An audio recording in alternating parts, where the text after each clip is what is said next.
Jardiner ici? Personne? Ah, d'accord. Ben, aujourd'hui, on va parler pour ceux qui n'ont jamais jardiné, on va parler de comment jardiner le jardin de son cœur. Parce que oui, il y a un jardin à l'intérieur de nous et on doit savoir bien le cultiver, savoir quelles graines choisir et quelles graines planter et comment l'arroser aussi. Donc, avant de commencer, on va réciter un beau mantra, Om Namo Bhagavate Vasudevaya. Vous pourrez répéter après moi. Je vous invite à fermer vos yeux. Prenez une grande respiration et ressentez l'instant présent.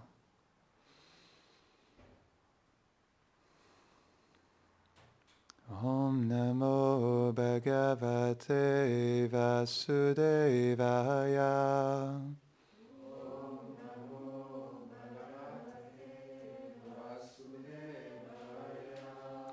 Om Namo Bhagavate Vasudevaya.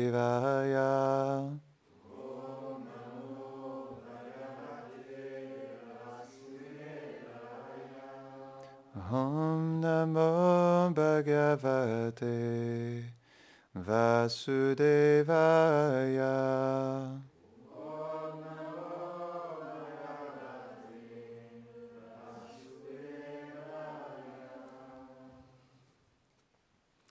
Donc aujourd'hui, on va lire un verset de la Bhagavad Gita. Ce sont les enseignements de Krishna. C'est le jardinier originel. Donc j'ai choisi un verset du 15e chapitre, verset 8.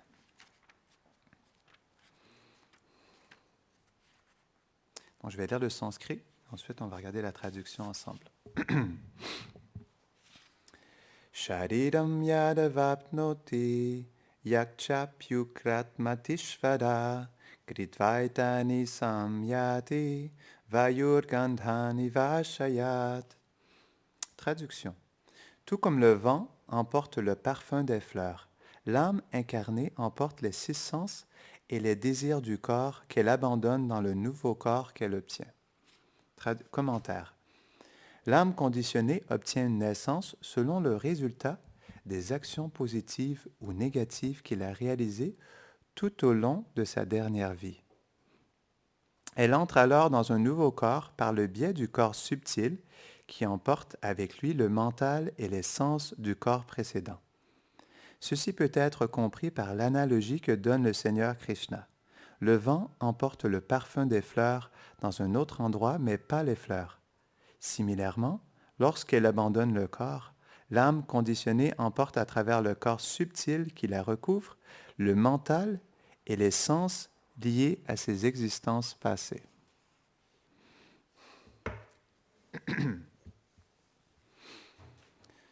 Om Jnana Timirandasya Jnananjana Sharakaya Chakshurun Militam Jena Tasmai Shri Gurave Namaha Shri Chaitanya Manobishtam Stapitam Jena Bhutade Swayam Rupa Kadamayam Dadati Svapadantikam He Krishna Karuna Sindho Dinabandho Jagatpate Gopesha Gopika Kanta Radha Kanta Namostute Tapta Kanchana Gaurangi Radhe Brindavaneshwari Vrishabhanusute Devi Pranamami Hare Priye Vanchakalpatarubhyashta Kripa Sindhubhya Cha Patitanam Pavanebhyo Vaishnavebhyo Namo Namaha Jaya Shri Krishna Chaitanya Prabhu Nityananda Shri Advaita Gadadhara Shivasadi Gaura Bhakta Vrinda Hare Krishna, Hare Krishna, Krishna Krishna, Hare Hare, Hare Rama, Hare Rama, Rama Rama, Hare Hare, Hare Krishna, Hare Krishna, Krishna Krishna, Hare Hare, Hare Rama, Hare Rama, Rama Rama, Hare Hare, Hare Krishna, Hare Krishna, Krishna Krishna, Hare Hare, Hare Rama, Hare Rama, Rama Rama, Hare Hare.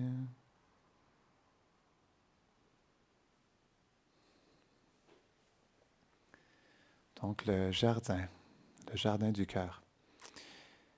Il y a quelques années de cela, j'étais en Nouvelle-Écosse et on était un groupe de 9 moines. Il y a un Indien, une famille indienne qui nous appréciait beaucoup et ils avaient acheté une maison pour nous. Et c'était une maison à la campagne. Il y avait un immense terrain en arrière. On parle en acres au Québec, pas en hectares. C'était peut-être, je dirais, 2 hectares. Et j'ai passé un été à cultiver un jardin, tout l'été. Et j'ai eu des profondes méditations quand j'ai fait du jardinage cet été. J'ai réalisé à quel point la vie aussi, c'était comme un jardin.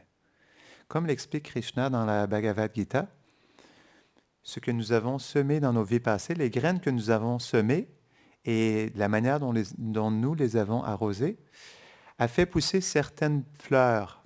Et ces fleurs manifestent, de ces fleurs émanent des parfums. Et ces parfums, ce sont les impressions de nos vies passées. Et le corps subtil, d'une vie à l'autre, prend ces impressions comme des parfums de fleurs et les transmet à notre prochaine existence. Donc, pour notre existence actuelle, une bonne manière pour comprendre qu'est-ce qui nous arrive aujourd'hui, c'est probablement qu'est-ce que nous avons fait dans nos vies passées. C'est quelque chose que les gens ne comprennent pas réellement aujourd'hui dans notre société, ce qu'on appelle le karma. Même Jésus-Christ l'expliquait aussi, on récolte ce que l'on sème, non?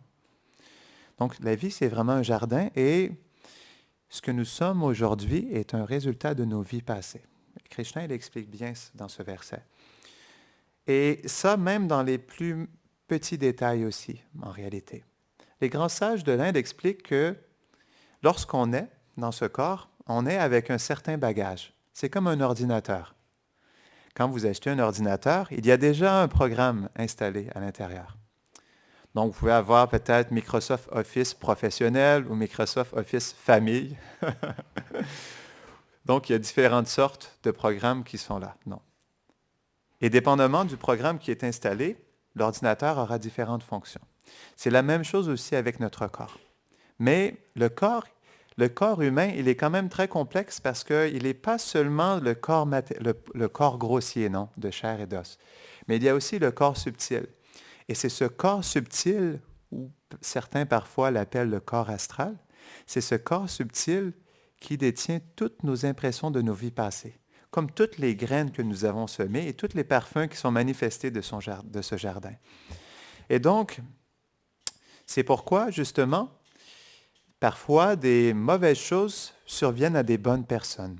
Comme je l'ai déjà souvent expliqué, mais c'est un bon exemple. J'ai travaillé avec des enfants soldats de la Birmanie, des jeunes de 13 à 17 ans qui vivaient un réel cauchemar. Et je me suis souvent posé cette question quand j'ai vu ces jeunes. Qu'est-ce qui fait que des jeunes si purs et innocents vivent de telles souffrances, non? Et c'est par la pratique spirituelle et aussi la cultivation de la connaissance transcendantale que j'ai compris que oui, c'est difficile de comprendre ce qui nous arrive parce que le jardin, en fait, que nous avons cultivé, il s'étend sur plusieurs existences. Et on a, justement, à travers nos différentes existences, on a semé à la fois des bonnes graines, mais à la fois des mauvaises graines aussi. C'est ce qui fait que dans notre vie, on peut voir qu'on n'a pas juste du bien qui se manifeste dans notre vie. On pourrait dire qu'on a un mélange de bonnes et de mauvaises choses. Certaines personnes, parce qu'ils ont bien jardiné dans leur vie passée, ils ont trouvé des bonnes graines, ils ont une vie qui est, on pourrait dire en général, parsemée de bonnes choses. Peut-être que pour d'autres, ça pourrait être encore plus des mauvaises choses, non, à la place. Et pour d'autres, c'est moitié-moitié, non? Tout ça dépend de ce que nous avons cultivé dans nos vies passées. Tout simple. C'est vraiment une science. Comme le jardinage est une science exacte. Si je plante des graines de carottes, je ne peux pas m'attendre à avoir de la citrouille. C'est une science, non? Le karma est une science aussi. Ce que nous avons accompli dans nos vies passées, nous le récoltons dans cette vie. Parce que le karma, c'est une loi qui est très complexe. Parce que, par exemple, lorsque vous semez des graines dans un jardin, je me rappelle, j'ai semé cet été, c'était à New Glasgow, en Nouvelle-Écosse, près d'Halifax. J'ai semé toutes sortes de graines. Il y avait des graines de salade qui poussaient en 2-3 semaines, non? Et qui, au bout de 30-40 jours, donnaient des résultats complets. Et j'ai planté des brocolis qui ont poussé après 3 mois, non? Donc, c'est la même chose avec le karma. Le karma, c'est des graines chaque action est une graine qu'on plante dans le jardin de notre corps subtil.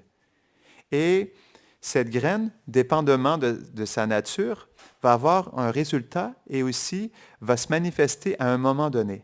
Il y a certaines graines de karma qui se manifestent automatiquement, comme par exemple, si je mets mon doigt dans le feu, ça brûle. Certaines choses, comme par exemple, je vais parler mal à quelqu'un et 1 mois plus tard, quelqu'un va me parler mal aussi, non? Ou je vais voler de l'argent, peut-être 6 mois plus tard, je vais me faire voler mon portefeuille, non? Et parfois, on accomplit une action qui donne ses résultats seulement dans notre prochaine vie. Je vais vous donner un exemple des impressions passées. Quand j'avais 2 ans, j'étais à la garderie. On dit ça à la garderie ici? Non, j'étais à la garderie et je ne sais pas pourquoi je volais les jouets des jeunes enfants. Dès que je voyais un jouet que j'appréciais, je le prenais, je le cachais et je l'amenais à la maison. Et là, mon père, à un moment donné, il a vu tous ces jouets qui s'accumulaient. Mais il s'est dit, ça vient où, tous ces jouets? Et donc, j'ai dû lui avouer que c'était des jouets que j'avais volés à des jeunes enfants. Et plus tard, lorsque j'ai commencé la vie spirituelle, j'ai compris que, en réalité, ce que j'avais fait quand j'avais 2 ans était tout simplement des impressions de ma vie passée. Qu'est-ce qui fait qu'Einstein, ou qu'est-ce qui fait que, non, je ne voulais pas donner l'exemple d'Einstein, mais de Mozart. Mozart, à 5 ans, il avait écrit une symphonie. Qu'est-ce qui fait que Mozart, à l'âge de 5 ans, ait pu écrire une merveilleuse symphonie? Ça, c'est le karma. C'est les impressions, ou plutôt c'est les habiletés qui se sont accumulées dans les vies passées qui nous permettent, dans cette vie, d'en avoir les résultats, non? Donc, les personnes qui ont des habiletés extraordinaires, comme par exemple, j'ai vu récemment, c'était sur YouTube, il y avait un jeune garçon, il avait 10 ans, il commençait le collège. Mais aux États-Unis, c'est autre chose, le collège, c'est juste avant l'université. Donc, je ne sais pas si c'est comme ça en France aussi. Mais il commençait le collège à l'âge de 10 ans. Ou parfois, des jeunes enfants sont surdoués à l'âge de 7-8 ans, non? Tout simplement, ça vient de nos vies passées, non? Donc, ce qu'on a fait dans nos vies passées, on le récolte aujourd'hui, mais ce qu'on fait aujourd'hui, on le récolte dans le futur. C'est pourquoi Krishna dit dans le 8e chapitre de la Bhagavad Gita, l'état d'esprit que nous avons au moment de la mort, c'est l'état d'esprit que nous allons atteindre lorsque nous allons quitter notre corps. Donc c'est pourquoi ce que nous avons fait dans notre vie passée, ce qui veut dire tout ce que nous avons fait, on pourrait dire tout ce que nous avons accompli dans toute notre vie passée, au cours de notre vie passée, et l'état de conscience que nous avons cultivé jusqu'à un moment donné, au moment de la mort, à déterminer qu'est-ce que nous sommes aujourd'hui. Et dans le prochain verset, dans le verset 15-9, Krishna, il explique que, dû à nos impressions passées, notre mental nous a donné un certain corps, avec certains types de sens, avec une certaine mentalité, avec une certaine nature, avec certaines habilités. Tout ça, ça vient de notre corps subtil. C'est donné par le corps subtil. Et donc, ce qu'on fait aujourd'hui va complètement transformer notre destinée. Le karma, c'est comme un avion. Par exemple, quand on est dans un avion, OK, par exemple, on a déjà acheté un billet d'avion. C'est ça le karma. On a acheté un billet d'avion, on est à Paris et on veut aller à Los Angeles. Ça, c'est déjà destiné. On est dans l'avion. L'avion se rend jusqu'à Los Angeles. Ça, on ne peut pas le changer, à moins qu'on fasse quelque chose d'hors la loi ou quelque chose comme ça. Mais en général, on va à la destination où on a acheté le billet d'avion. Donc ça, le karma, c'est comme un billet d'avion. On est dans l'avion, ça ne changera pas. Mais ce qu'on fait lorsqu'on est dans l'avion de Paris jusqu'à Los Angeles, ça, nous sommes en contrôle de ça. Ça, c'est notre libre arbitre. C'est dans cet espace que nous allons transformer notre vie. Comme par exemple, quand je suis dans l'avion, je peux décider de m'asseoir, de faire un petit roupillon, ou je peux décider d'aller marcher, d'aller rencontrer d'autres personnes ou d'aller chercher un verre d'eau. Donc, on peut faire toutes sortes de choses dans l'avion, non? Donc, même si on a une destinée karmique, dans le sens où on a un corps avec un corps subtil, on a une certaine destinée, certains d'entre nous sont pauvres, certains d'entre nous sont riches, donc on a toutes sortes de circonstances, mais ce qu'on fait aujourd'hui dans cet environnement karmique, c'est ce qui va complètement transformer notre destinée. Et surtout, ce qui va nous amener jusqu'au test final, qui est le moment de la mort. C'est pourquoi on regarde dans les anciennes cultures spirituelles.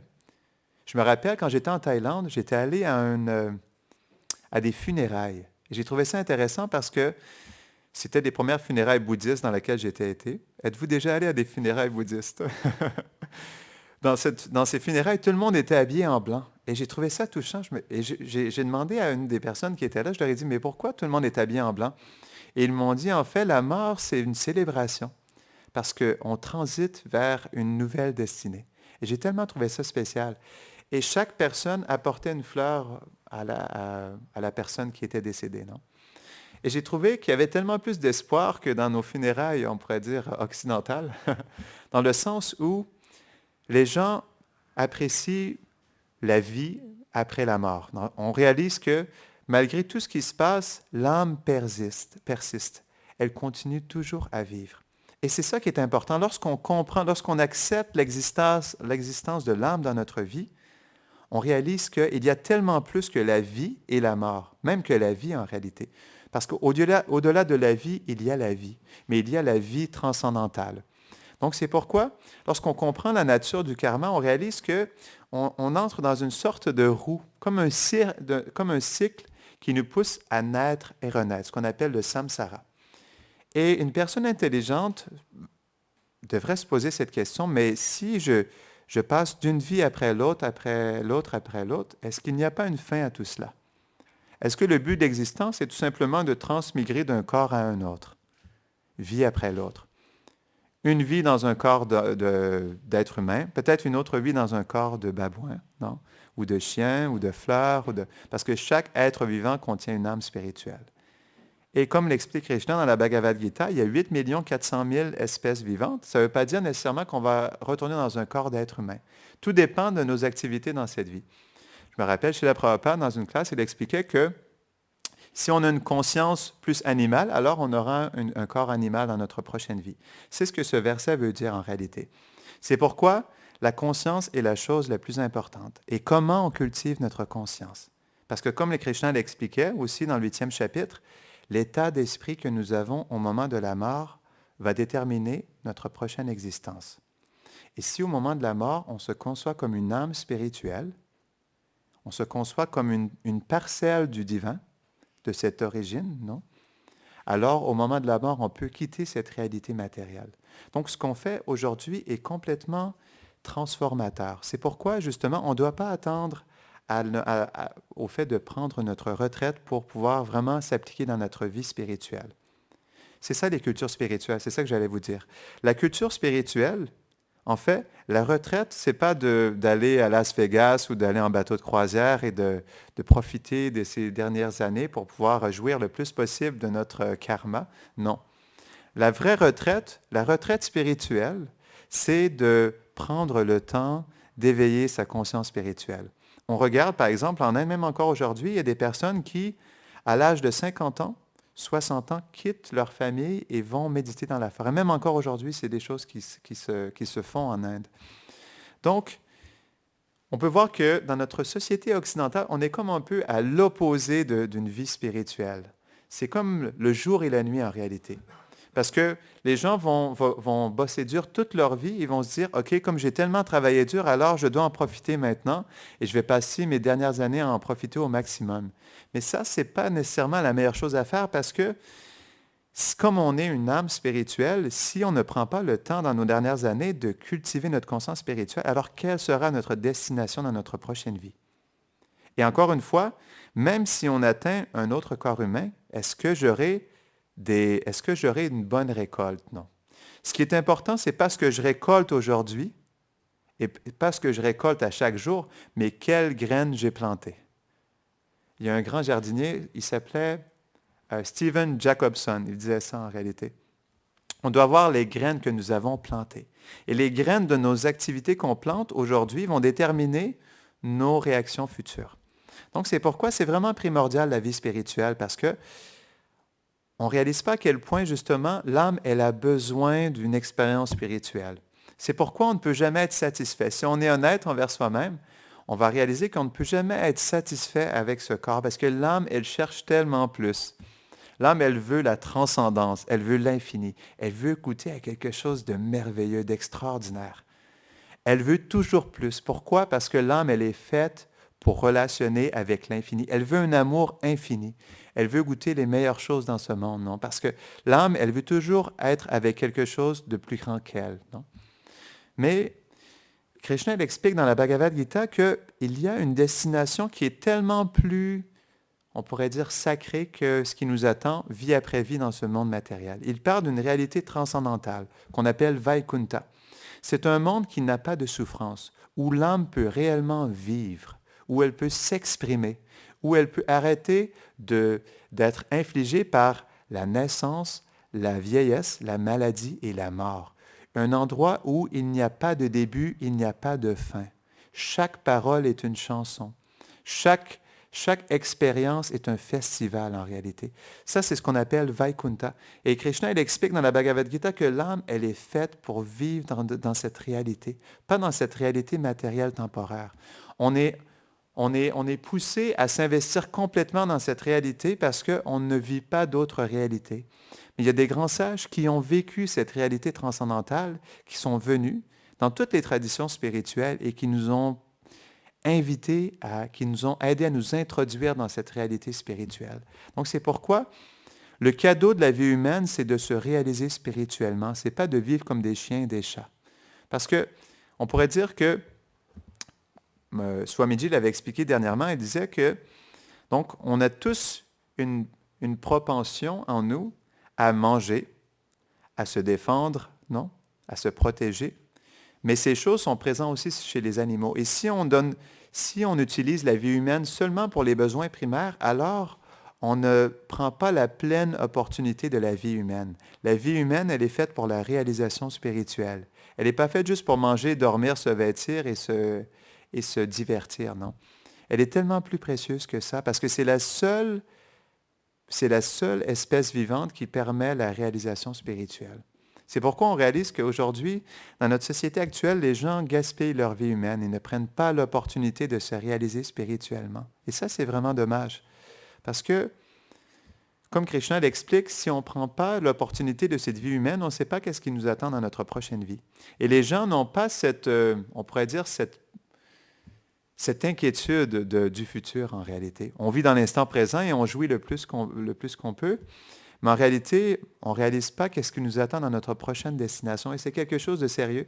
Ce n'est pas qu'il faut être pessimiste, mais il faut comprendre que notre destinée dépend de qu'est-ce qu'on cultive comme conscience. Et le jardin est extrêmement important parce que les graines qu'on plante aujourd'hui vont déterminer qu'est-ce que nous allons devenir dans le futur. Et ça, c'est une belle méditation. Quelle graine est-ce que je vais planter? Si on plante, par exemple, si on parle de développer certaines qualités, si je plante les graines de l'avidité, de l'envie, de la colère, de la jalousie, non? De la concupiscence, qu'est-ce que je vais récolter plus tard, non? Mais si je plante et je sème les graines de la compassion, de l'amour, de la dévotion, non? De la bonté, du don de soi, qu'est-ce que je vais récolter plus tard, non? Donc, c'est ce qui fait toute la différence. Et c'est pourquoi, justement, cet aspect du corps subtil, il est important parce que souvent, on s'acharne sur ce que nous sommes dans notre vie, mais le problème, je vais vous partager quelque chose d'intéressant. Krishna il explique ça dans le 4e chapitre de la Gita. Il dit en fait que la seule et unique raison pourquoi les gens ne veulent pas la vie spirituelle, c'est parce qu'ils ne veulent pas prendre pleine responsabilité pour ce qu'il leur arrive en réalité. C'est la seule et unique raison. Parce que accepter la spiritualité, ça veut dire prendre pleine responsabilité pour ce qui nous arrive. Et personne ne veut recevoir le blâme. Personne ne veut penser que c'est de sa faute. Mais non, c'est selon la connaissance spirituelle, c'est expliquer que tout ce qui nous arrive est tout simplement une réaction de nos activités passées. C'est pourquoi l'agent de changement, c'est nous. C'est nous qui décidons ce que nous voulons devenir. C'est à nous de faire ce choix.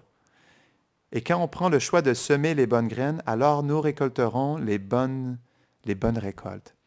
Donc c'est pourquoi Krishna nous enseigne des leçons très précieuses dans la Bhagavad Gita. Et dans la dernière classe, on avait parlé un peu du mental, et je voulais juste terminer là-dessus aujourd'hui. C'est pourquoi la connaissance spirituelle, c'est quelque chose qui est précieux parce que ce sont des nouvelles perspectives dans notre vie. Donc, Krishna il expliquait que nous amenons avec nous des perspectives, des conceptions de nos vies passées, des conceptions matérielles, non? Et ces conceptions, elles nous gardent dans une boîte. Et la Bhagavad Gita, elle nous permet d'avoir des conceptions supérieures de la vie, en fait, qui sont au-delà de l'illusion matérielle. Le problème numéro 1 dans notre société aujourd'hui, c'est que notre mental est notre seule autorité. On ne veut pas écouter personne, on veut juste écouter soi-même. Mais quelle sera, on pourrait dire, notre destinée si nos conceptions sont fausses, si nos conceptions sont mauvaises? C'est pourquoi on doit toujours douter de ce qui nous arrive. Parce que les conceptions que nous avons accumulées de nos vies passées dépendent de ce que nous avons vécu dans notre vie. Et si ce que nous avons vécu n'est pas empreint de conception spirituelle, alors quelle sera notre perception des choses? Quel sera notre état de conscience? C'est pourquoi, justement, ce concept d'autorité, il est important de ne pas prendre juste autorité de soi-même. Prendre, on pourrait dire, le mode de la vertu dans sa vie, ça veut dire prendre autorité des textes sacrés. Parce que les textes sacrés sont partagés par des personnes réalisées qui sont sorties de l'illusion et qui ont vu la vérité telle qu'elle est et qui ont pu nous la partager. Donc, je vous invite à lire la Bhagavad Gita pour changer ces conceptions qui sont en nous et essayer d'installer des bonnes graines à l'intérieur de nous, dans notre conscience. Des bonnes semences qui vont nous aider à voir la vie telle qu'elle est et réellement vivre, mais cette fois-ci avec notre âme spirituelle. Donc, on va terminer ici. Est-ce qu'il y a des questions ou des réflexions avant qu'on termine? Oui? J'ai une question concernant la loi du karma.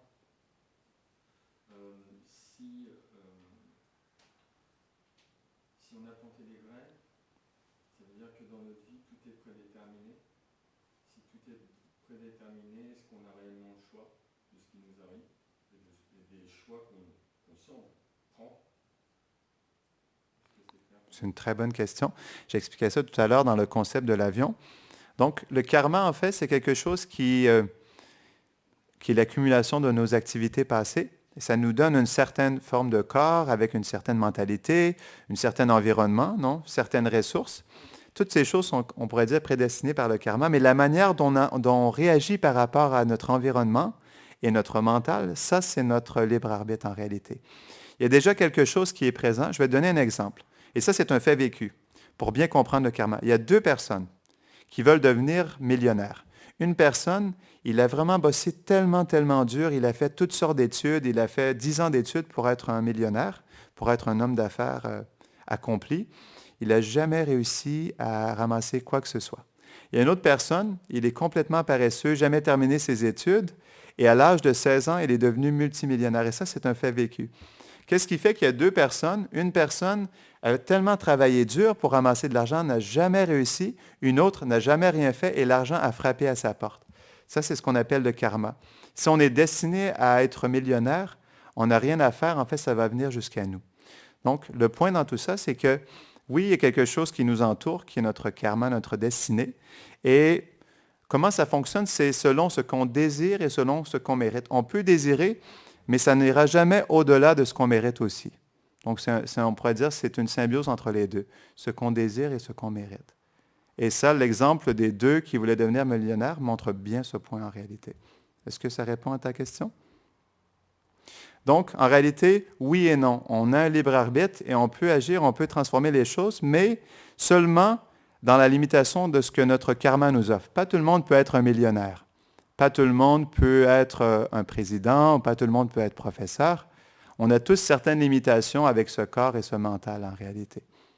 Donc, c'est pourquoi le karma nous limite d'une certaine manière. C'est pourquoi l'âme, justement, elle cherche à s'émanciper et à avoir la pleine liberté, la pleine expression. Parce qu'on est quand même limité dans ce corps. Il y a seulement certaines choses qu'on peut faire dans les limites que le karma nous a établies en réalité. Ça répond à ta question? Oui. Mhm.